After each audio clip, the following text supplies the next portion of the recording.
Ici, on ne veut pas voir de personnes qui fument devant l'école. Avec ce panneau, le message est clair. Il est maintenant interdit de fumer devant cette école. Entre priver de liberté et entraver la santé d'un enfant, mais aussi d'un adulte, c'est un choix qui reste à faire. Il y a un arrêté qui est effectivement pris, qui interdit, en fait, qui oblige à ce qu'on se conforme à la loi. L'arrêté municipal comprend les 2 établissements scolaires de la commune.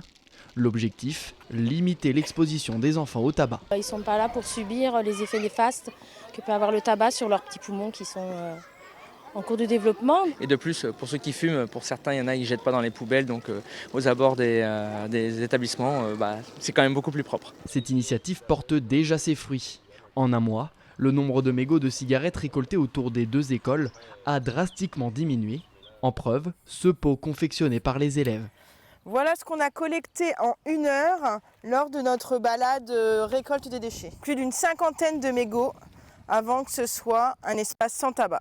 Une interdiction de fumer, bientôt généralisée dans toute la France. À partir du 1er juillet, sur les plages, dans les jardins publics ou encore aux alentours des écoles, il sera interdit de fumer. On sait qu'effectivement, on a 200 000 mineurs qui chaque année commencent à fumer.